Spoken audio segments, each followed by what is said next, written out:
Assalamualaikum, selamat datang di mata kuliah Sistem Energi Listrik Terbarukan. Kali ini kita akan belajar bagaimana mempersiapkan input pada Homer. Nah, seperti pertemuan sebelumnya, Homer biasanya digunakan untuk analisis dan desain microgrid. Nah, di sini input yang perlu dipersiapkan itu adalah profil beban, jenis energi listrik terbarukan, kemudian komponen sistem, dan harga setiap komponen. Nah, bagaimana cara mengukur profil beban? Untuk tahapan pertama, kita ingin tahu load profile. Nah, di sini ada dua cara untuk mengetahui load profile. Yang pertama, kita menggunakan power data logger. Nah, apa itu power data logger? Pertama, kita hubungkan power data logger ke supply daya PLN. Kemudian, LED warna merah setelah disuplai PLN akan menyala. Itu berarti PZEM mulai menyala. Kemudian ada flash warna biru, di situ artinya node MCU telah terhubung ke supply dan bisa mulai mengirim data.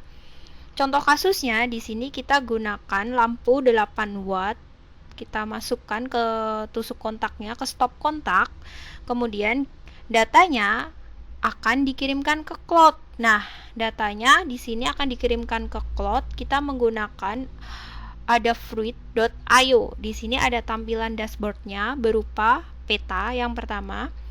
Kemudian, selain peta, di sini data monitoring baik tegangan arus dalam bentuk grafik ataupun daya juga disajikan. Selain itu, di sini juga ada live data report.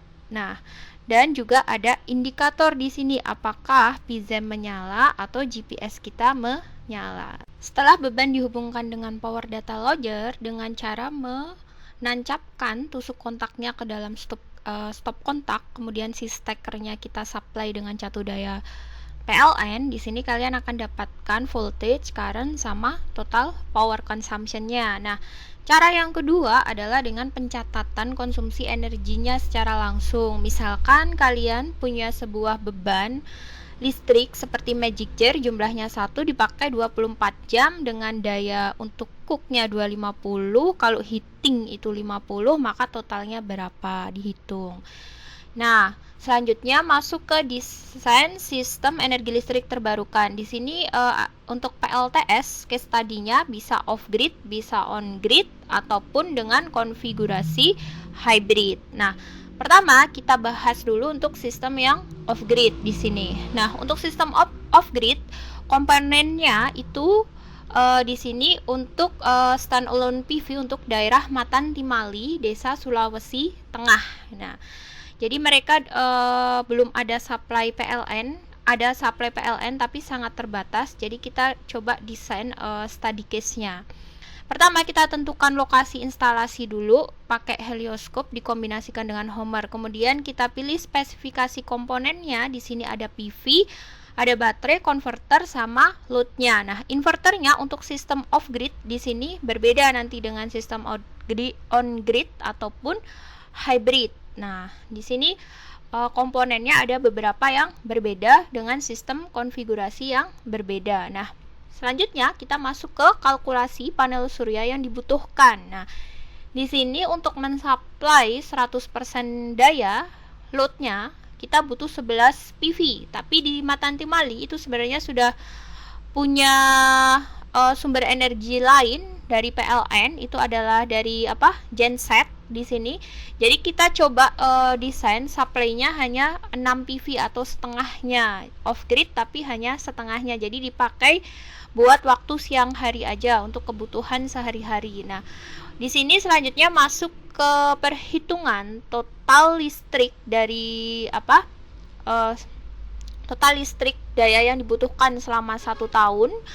Kemudian powernya berapa yang dibutuhkan selama 1 tahun. Jadi load 1 tahunnya dihitung, power yang dibutuhkan selama 1 tahun juga dihitung.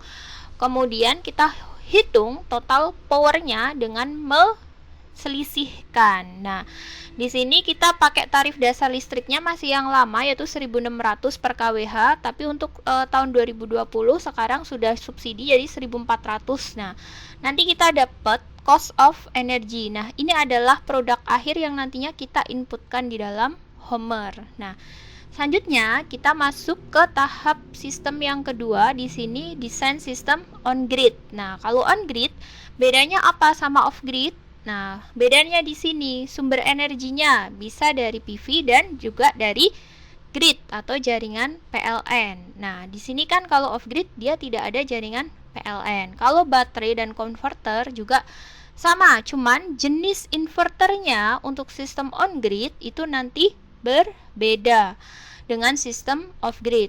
Untuk sistem on grid kita cari yang pure sine dan tipe yang grid tie. Nah, untuk spesifikasi komponen dan harganya di sini kita listkan sesuai dengan data yang ada. Misal bisa dicek di Tokopedia atau lainnya, platform online yang lainnya.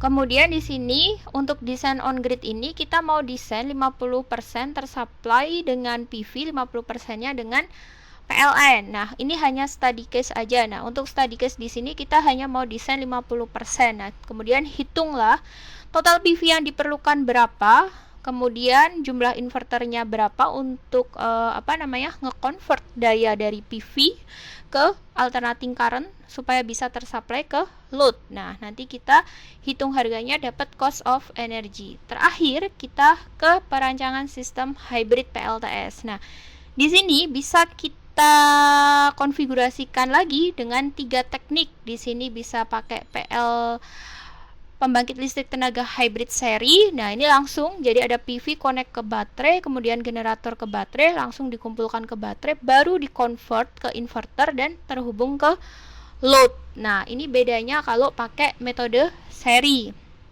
Nah, kalau metode paralel sama seperti tadi, PV ke baterai, diesel ke langsung bidirectional converter. Nah, jadi dari PV solar charger ke baterai langsung masuk ke bidirectional converter, langsung ke supply ke load untuk sistem hybrid. Nah, untuk bedanya di sini inverternya ya. Inverternya ini jenisnya berbeda untuk sistem yang seri dan paralel. Nah, terakhir itu bisa diimprove dengan adanya switching. Nah, di situ switching jadi sama seperti yang seri tadi, jadi terkoneksi antara setiap pembangkitnya, karena hybrid berarti sumber energinya lebih dari satu. Di sini ada diesel sama PV terhubung ke baterai, kemudian sebelum tersupply ke load dipasang sebuah switching.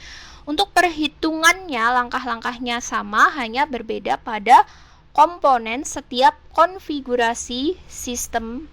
Terima kasih telah menonton video ini. Wassalamualaikum warahmatullahi wabarakatuh.